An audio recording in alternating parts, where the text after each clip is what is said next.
In 2054 on planet Niflheim, Mickey wakes up covered in frost inside a deep crevasse. At that moment he sees a ship and calls for his friend Timo, who is surprised to see Mickey alive. However, when Timo comes out, he only grabs Mickey's flamethrower and says it's not worth saving Mickey too since he'll die soon anyway. This Mickey is a clone, the 17th to be exact. Every time he dies, the company he works for just prints another body. His memories are uploaded to a computer every week and injected into the new body when it's printed, that way he doesn't have gaps in his memory. It's become such a normal part of the science department's routine that they barely pay attention to Mickey during the process. While printing Mickey 17, a hose fell from the printer and affected the process before the scientist reconnected it. Cloning is banned on Earth and only allowed in space to be done on people known as expendables. Mickey is an expendable, which means he's sent to do dangerous things without caring about the risk because they can just make another one. One day, they sent him outside the spaceship to do some repairs, but Mickey soon realized they were lying. The machine was fine, they actually wanted him to be exposed to radiation and share everything he felt while he slowly died. Suddenly a tool fell and cut his hand off, which the scientists found cool. The next Mickey they printed had only 15 minutes to live, so the scientists concentrated on taking samples, which Dr. Dorothy called special. This started 4 years ago on Earth. Mickey was best friends with Timo, who convinced him to get a loan from some shady people to open a macaron store. The business didn't do well and soon dangerous men were going after the duo to ask for payment. Timo and Mickey tried to run away, but the men threw special grenades that tased them until they fell unconscious. When they woke up they got to meet Mafia boss Darius, who enjoyed cutting his victims' bodies with a chainsaw. The friends understood that if they didn't get the money, they would end up dead as well. That was how they decided to leave Earth. Mickey applied to the colony expedition, however there were millions of people applying as well. The expedition was led by former Congressman Kenneth, who lost his last 2 elections. He had lots of fanatical supporters willing to do anything for him, and that earned him a big sponsorship from a particular religious corporation. It was easy for Timo to get a place in the expedition because somehow he got a learner's permit as a pilot. Mickey had no qualifications whatsoever, so he chose expendable on the application without reading what it was about. A company representative gave Mickey a tour while telling him about expendables. The printer took all organic waste from the spaceship like food leftovers, human waste, and even dead bodies to print the new clones. However, Mickey was incredibly distracted by her charming smell, so he barely heard a word she said. The lady got rid of the zit on his forehead so it wouldn't be there on every copy before sending Mickey into the machine for the initial scan. Then she did a backup of his memories, which were stored in a brick. He was injected with a special solution that stimulated his old memories, causing Mickey to remember his mother's death. During their car ride, little Mickey pressed a red button and the vehicle crashed. Reliving this memory caused him to have a breakdown. The lady brought him a gun and asked him to self-delete as proof of his faith in the system because he needed to get used to dying. Mickey didn't dare to do it, so she pressed the trigger, but nothing happened. Afterward the spaceship took off and Mickey had to get used to the new life among the crew. The food was awful and everyone was strictly rationed. If they tried to take more, an alarm would make them drop it. During the crew's first lunch break, Kenneth showed up with his wife YLFA and assistant sent by the church. It was clear that Kenneth wasn't that smart and he was being used by YLFA and the church as a puppet for their means. Most crew members were big fans and very excited to see him, but a few people stayed calm. That was when Mickey saw security agent Nasha and instantly fell in love with her. Nasha invited him to her table so Mickey joined her. She shared her food with him and they immediately bonded. At the same time Kenneth made a big speech about their mission to arrive on another planet to start their own society. Because rations would be limited until such a colony could be established, Kenneth didn't want them to waste more calories than necessary, so he banned all naughty intercourse. This wasn't well received by people, so he assured them that once they reached a planet, he would launch an intercourse encouragement campaign. His fans saw him as a hero, but Nasha and Mickey didn't care about this rule and started to get dirty in secret. In their free time they would plan their positions and assign them numbers to reenact them later. Crew members always insisted on asking Mickey what dying was like, making him uncomfortable. One day Nasha threatened to shoot them so they could find out. This caused a fight in the cafeteria and security made them all spend the night in a cage. Mickey also got his rations cut by a half. When women like Kai and Jennifer tried to sit near Mickey to befriend him, Nasha would quickly cut in to remind them he was taken. Eventually the ship reached Niflheim and scientists sent Mickey out without a helmet to gather all the virus in the area. Mickey immediately felt sick and died, but his experiment was repeated several times to try to find a vaccine. One time Mickey was still alive inside the body bag and the scientists noticed, but they threw him into the cycler anyway. Thanks to Mickey's 12 to 16, a vaccine was found and humans could visit the planet without needing a mask. Mickey was sent out with the first exploration team and they got inside a freezing cave. Kai noticed a hole in the wall and found some worm-like creatures. One of them tried jumping on her and when she started to run, the little alien grabbed her leg. A team member opened fire and scared all the aliens away. Then the group started to make their way out, but Jennifer froze when she heard a creature above her. She opened fire at it and broke the ice, which crumbled and crushed her to death. Later at the spaceship, Kenneth yells at Mickey for not dying instead of Jennifer since he was made for that. He also saw footage of the creatures and named them creepers. Mickey's rations were halved again and his shift was doubled. They sent him out to get creeper samples and Timo would fly by to drop him food. One afternoon Mickey stepped on some thin ice that broke and caused him to fall into the crevasse. After Timo leaves, a huge creeper finds Mickey and begins dragging him away. All the babies soon surround him and nibble his fingers playfully. The mother creeper drags him out of the crevasse and makes some noises at him that Mickey repeats. He stares at the creatures and concludes clones are so disgusting that not even aliens want to eat them. Then Mickey sees a company truck passing by. He tries yelling for help but they don't hear him, so Mickey runs until he manages to climb on the top of the vehicle. When he returns to the ship, Mickey goes to his room and lays down on his bed, only to discover that Mickey 18 has already been printed and is there too. 17 freaks out because multiples are illegal, and 18 throws a weight at him to knock him out. The issue with multiples started back on Earth when the cloning method was discovered. The ethics committee was worried about the abuse of cloning, especially since a member of the science team named Alan was suspected to be a sociopath. A witness identified him as the man behind all the deaths of homeless men in the city, but Alan had a perfect alibi. Eventually the cops got permission to raid Alan's home and discovered he secretly cloned himself to do the crimes and have an alibi at the same time. While those two Alans were being interrogated, a third Alan was still murdering hobos on the streets. That Alan was caught too and there was a big debate on how to apply the law to that unique situation. The church spoke against multiples, saying the same soul should only have one body. However, the science team thought it'd be a waste not to find applications for this technology. Kenneth joined the debate by explaining he believed printed bodies were a sin, but they could use them for the greater good. That was how he introduced the expendable program, proposing a law that would keep only one expendable per planet and promising to kill every clone if multiples ever happened. In the present, 17 wakes up to discover 18 is moving him inside a cart. He remembers that Nasha told him each Mickey was slightly different, and 18 appears to be more violent. When they make it to the cycler room, 17 tries to attack 18 from behind but 18 sees him and starts beating him up. 17 is pushed against the cycler hole and offers a deal. They could split their shifts and take turns dying. 18 realizes 17 is afraid to die and doesn't understand why since he's already died many times. Although 17 gives a moving speech about them being different, 18 tries to push him in anyway. The moment is interrupted when they hear someone approaching and both Mickeys run to hide. It's Timo, who is secretly selling a recreational chemical known as oxofol to other crew members. After the buyer leaves, 18 comes out and starts beating Timo up for ruining his life with a business idea. He pushes Timo into the cycler but before he can kill him, 17 tackles him. Then 17 tries to save his friend, only for 18 to pull him away. After the clones exchange a few punches, 18 grabs a hot metal rod and gets ready to kill. The moment is interrupted again when Nasha and the head of the security team Zeke enter the room. 18 tells Timo to play along if he doesn't want him to tell everyone about the oxofol business, so the duo pretends Timo accidentally fell and 18 saved him. 17 watches all this from the shadows and gets extremely jealous when he sees Nasha leave with 18 while getting handsy. He tries to follow them, but he's blocked by a church representative who asks him to take a picture with the company mascot. He also announces that Mickey has won a private dinner with Kenneth and Yell FA. As soon as they sit him, Mickey can't stop eating the fantastic food.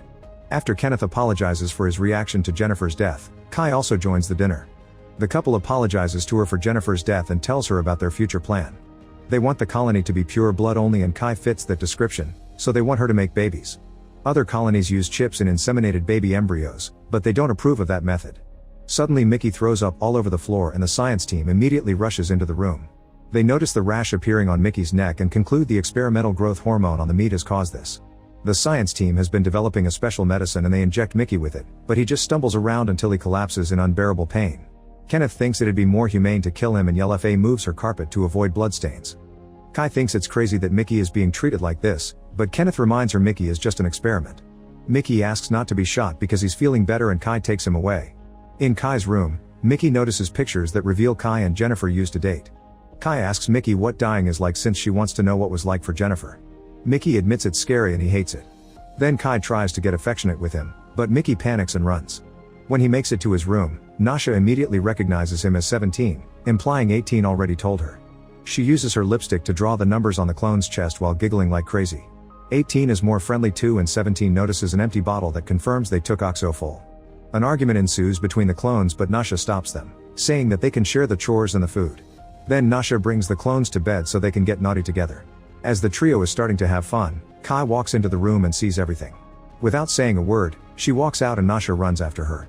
The clones watch TV, which is just Kenneth talking to his scientists on a ridiculous talk show.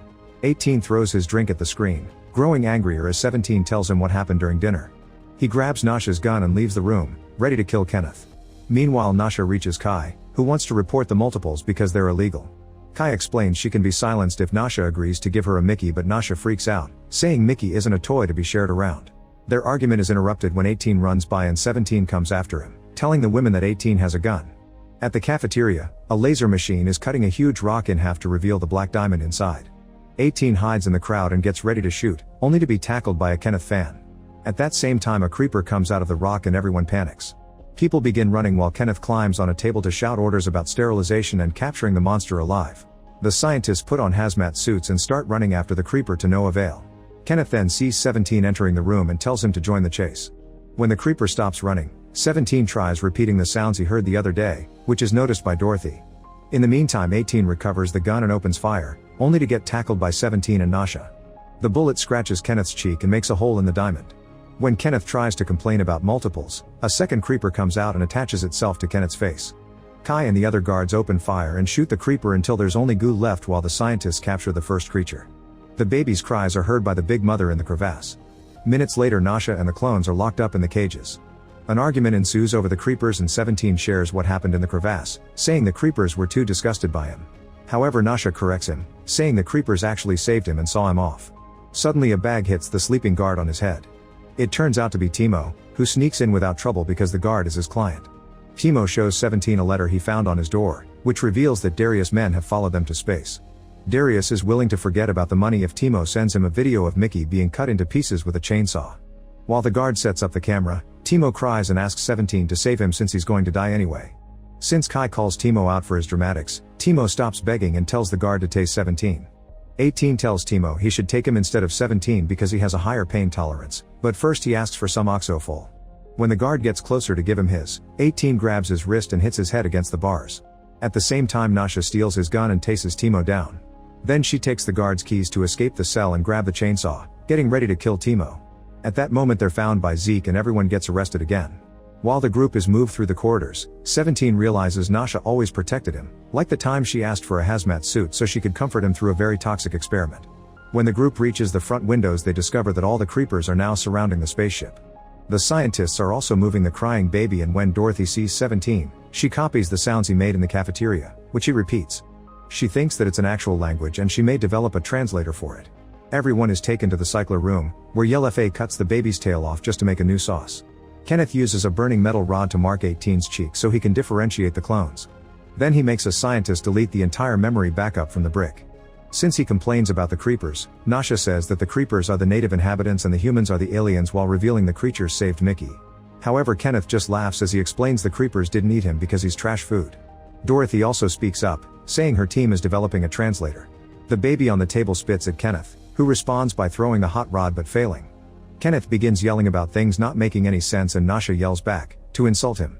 A furious Kenneth hangs the baby above the cycler hole and throws the other end of the rope at Nasha, who must catch it with her teeth to save the creature. Zeke tells one of his men to record all this with the hidden camera on his glasses. Kenneth wants all the creepers gassed, but Yellow has a better idea. Explosives are put on the clones' backs and Kenneth gets 2 buttons to detonate them.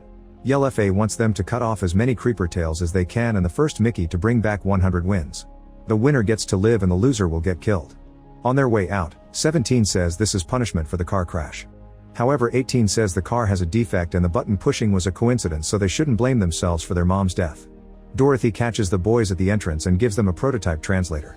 The duo searches the crowd of creepers until they find the mother, who understands Mickey now. She knows his name and points out she saved him, but humans responded by killing her baby. If the captured creeper dies too, she promises to kill all humans. To prove it, she begins screeching and the babies copy her. The clones cover their ears, but the mama alien explains they can make their eyes and brain explode. On the spaceship, Kenneth and Yellow freak out when they see the clones communicating with the creepers. Suddenly 17 runs toward the cameras and forms C3 with his fingers, which Nasha recognizes as their position called Bring the Baby. Yellow and the church representative think it's nonsense and that the leader Kenneth should be communicating with a new species. While Kenneth gets ready for a big entrance, 17 promises the mother that Nasha will bring the baby. However, the mother creeper thinks it's not enough. Since the humans killed a baby, a person must also die to be even. 3 vehicles led by Kenneth leave the spaceship. Meanwhile, Nasha makes a big jump to capture Yellow with her legs. Zeke takes the rope and Nasha agrees to release Yellow if they let her take the baby to the mother. When Zeke is about to pass her the rope back, Yelfa cuts his wrist and makes him drop it, but Nasha catches it just in time. Yelfa wants her arrested, however Zeke announces Yelfa and Kenneth have been abusive and their case will present it to the committee. Seeing the cars coming, the babies run to cover their mother and form piles all over the place. Now the guards don't know which one to shoot. Kenneth chooses one at random, but at that moment 18 appears before them, so the church representative pushes the soldier to make the rocket explode in the sky, otherwise the clone's bomb would kill them too. Then Kenneth opens fire but only hits the camera, giving 18 the chance to jump on him. While Nasha arrives with the baby, 18 announces he'll kill the human the mother wanted.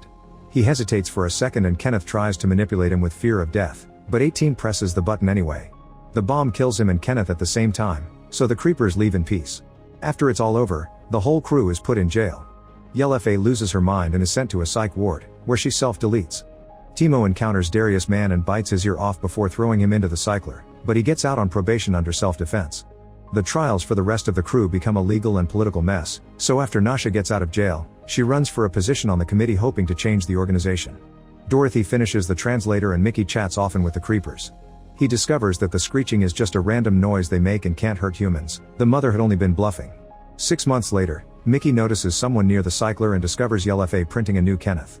Mickey points out she's supposed to be dead, so Yelfa offers her bleeding hand to touch. Unlike the memories about his mother's death, Mickey isn't afraid anymore, and he then wakes up. He's sitting with the crowd listening to Nasha give a speech as the new committee leader. When she announces that the Expendables program is over, Mickey presses a button and destroys the cycler. Make sure to subscribe and turn on notifications so you can watch more videos like this. Thanks for watching.